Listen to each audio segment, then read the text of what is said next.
Once upon a time, all the boys and girls of the land fell into a deep slumber because government kept them safe.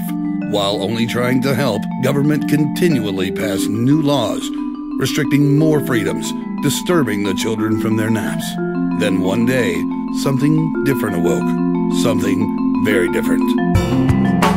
Nap time's over. You're watching OTN, the Obscured Truth Network.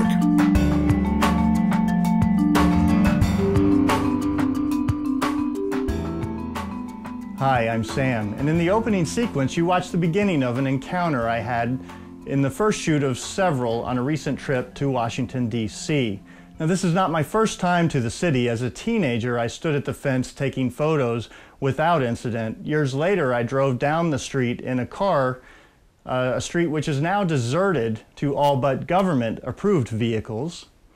And our ancestors used to have picnics on the actual grounds inside the fence. Of course, back then there was no fence. The grounds of the White House were used as an open market where people were engaging in free trade, many of whom were probably not keeping detailed financial records because, well, there was no IRS requiring them to do so in the first place. Now, Thomas Jefferson believed in an open and accessible government, and during his presidency he was famous for flinging open the doors to the White House, allowing the public to come in and view their staterooms and their government at work. Typically, the only time he would close down the White House and close the doors to visitors is during the early morning hours when he was sleeping or when he was out of town. Now, the White House remained open to the general public until the 1840s. Now, in the early 19th century, it was simply unthinkable for a government run for the people, by the people, to be protected by armed guards outside the executive house, as you see here. And equally unthinkable would be guard houses or posts containing armed guards, as you see here and here. Early American colonists, having fought a revolution to win their freedom, were well aware of the dangers a government growing out of control would pose to the freedom and liberty of the people. That's why the Constitution and the Bill of Rights were designed as a container in which government should remain and from which it must operate. For they realized at its core, government is the use of force, and the further government grew and overstepped its bounds or its container, the greater number and intensity of enemies it would create. With that brief history lesson in mind, let's return to the clip. Simply a difference in how they want to grow the federal government and how they want to take more of your tax dollars and more of your money to spend it on programs that they think are worthwhile and necessary. And because of the basic disconnection. Hi there, how are you? Fine, fine. You actually need a permit to... On public property? Yes, sir, on federal property. On federal property, paid for by taxpayers? Yes, sir. What about the people filming over there? That's on the street. Oh, so I need to be on the sidewalk here and I'm fine? You can be on the street, On where? the park. Is this public right away right here on the brick? So that's on the street. We talk about on the street. So. You want me in the street? Yes, sir. It's actually, you don't have to worry about traffic. It's closed off on this side. Right. But, I mean, in the sidewalk?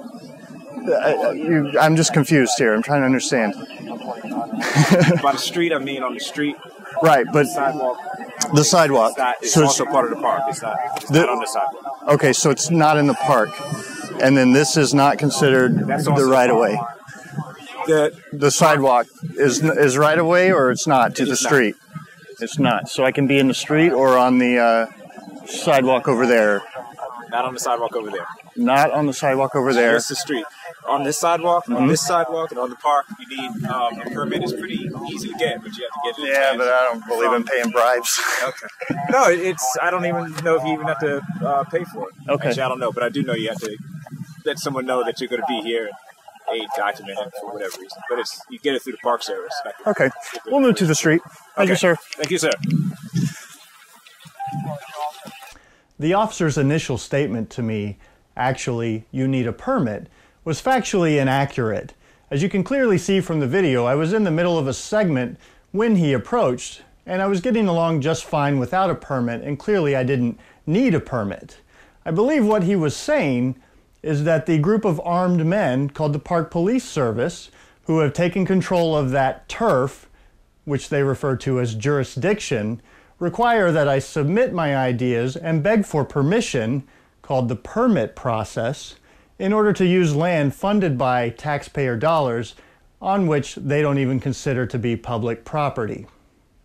During the Civil War, a children's book made this distinction between a king and a president. In the book, a child asks, "How are emperors and kings protected?" "By great troops of guards, so that it is difficult to approach them." "Then how is the president protected?" "He needs no guards at all. He may be visited by any persons like a private citizen." In a country where the president can issue law by diktat, referred to as executive orders, which do you think applies? My name is Sam. You're watching OTN.